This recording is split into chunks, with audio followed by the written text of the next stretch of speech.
This diva has it going on, and accessories make her outfit. From the cell phone to the purse, Nancy, the big old pink sunglasses, she has everything covered. Oh, that is just such a great cake. And it's really easy to make. Is and it it's really? Tasty too. How did you get the base of the dress? Well, it's a special pan. It's a three-dimensional pan. But let's start with the recipe first.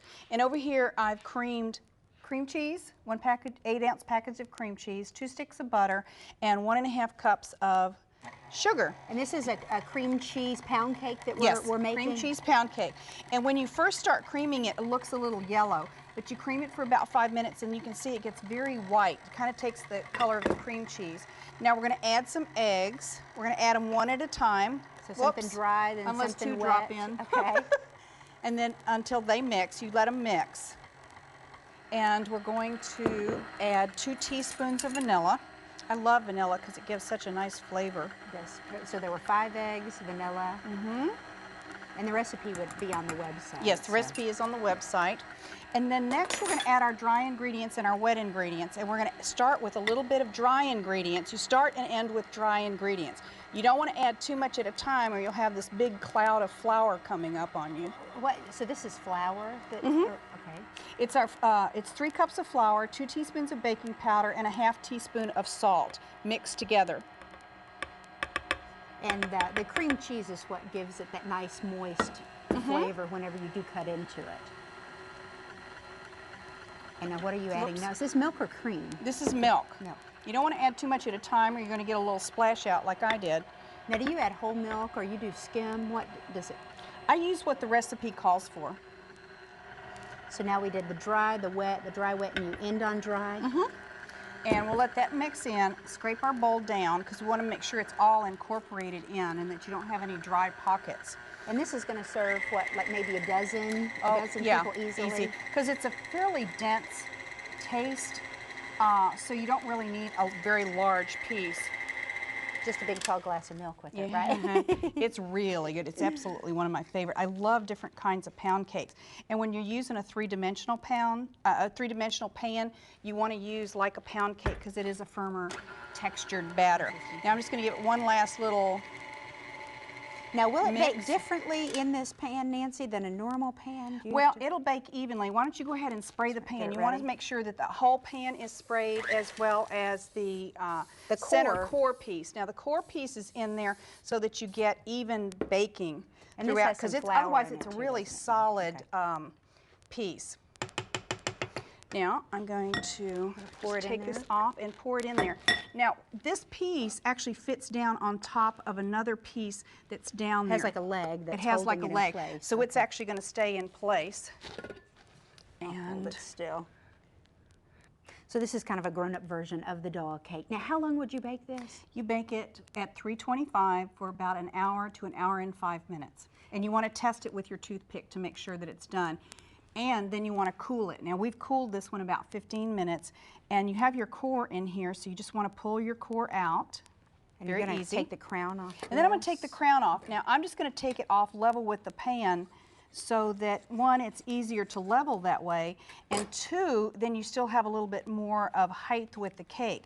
You could also level it down to flush with her actual skirt.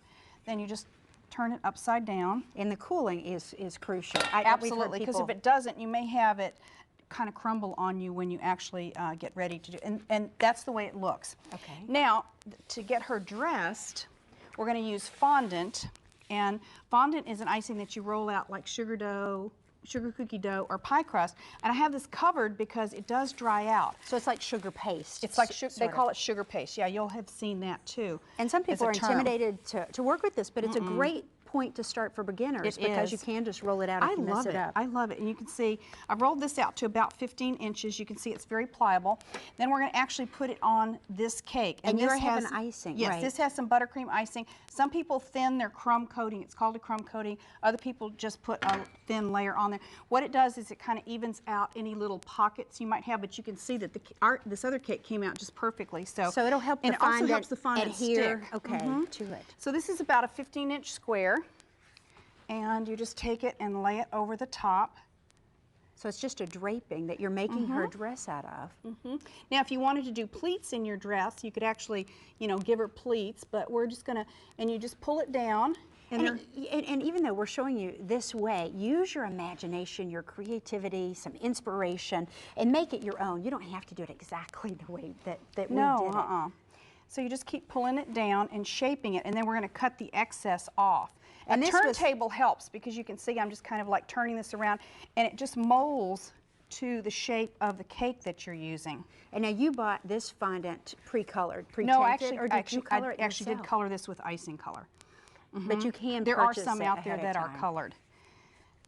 And you want to work pretty quickly with the fondant once you take it out of and I'm getting a little dimple back here. wrapper. And so I'll just pull that down and press and make it as smooth as I possibly can. If you stick your nail in it, don't worry about it, because what you can do is you can put a star over it. Over the top when of we it. actually decorate it. And the heat of your hand is truly helping you with the molding. Now I'm going to go around with a knife. There's also tools that you can use that will actually cut the fondant. And then I'm just going to pull this part off. And if you've never worked with fondant, it's almost like the modeling clay you worked with as kids, or absolutely. Play-Doh. And it's just a creative, and it actually, look how quickly she iced that cake with the fondant that you rolled out. So it's a bit quicker than the buttercream or the royal icing. I love it. Now I cut kind of raw here, so what I would probably do is round this under, and you can see with my hands I'm just kind of tucking it under. And it'll grow as you work with it too. So now the next thing we're going to do is we're going to add some sparkles, because you got to have shine when you're a diva. And it's magical too. It's it magical. Gives it that magical.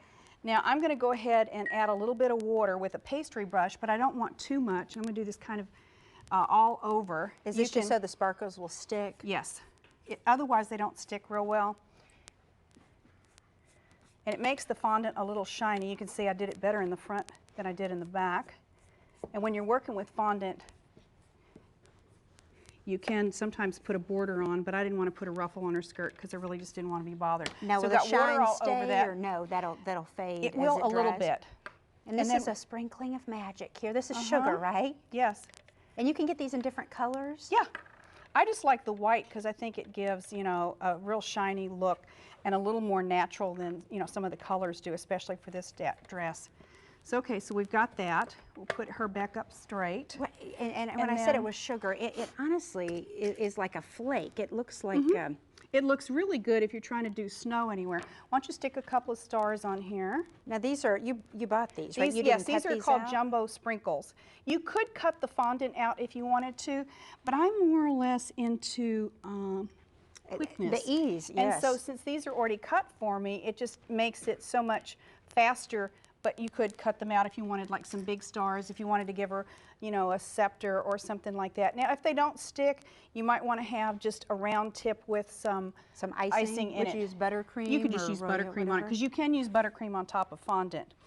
And then to finish her off with the bodice, right. You can get these little doll picks so that they actually just stick right into the cake. Her bodice is about 2 inches wide by 5 inches around, and you can see she has a little bit of a seam where her zipper would be in the back, and then her little shoulder straps. And you even added the little hair accessory. To match the fondant. And they come with different colors here, yeah. you know, to match. You can get, you know, whatever matches, and then you just stick her in like that. And again, if you're going to be doing this for a younger child, I wouldn't put the sunglasses or the purse or anything small, because, you know, they could actually swallow it and it could be a choking hazard. But, you know, for an older daughter, this would be just so perfect. Yeah, like for Sweet 16. Now tell me, the other one, our model has a wrap. How would you do that, Nancy? That's about 1.5 inches. You just cut a strip of your fondant about 1.5 inches by about 14 inches to just go around her shoulders. Okay, and this would be great for, you know, I know we talked about an older diva party, but for a teenager, do something about getting all dolled up, you know, have some different ideas, the prom, Sweet 16. I mean, there's so many wonderful ideas that you could do this cake for. And how quick and easy was that? We need to put a few more stars here, and I think she's ready to party. You mentioned the dark hair, but you could personalize this cake maybe with a blonde, and she would look like my daughter or your daughter or your granddaughter. Okay, well, a great idea. We hope you'll give it a try.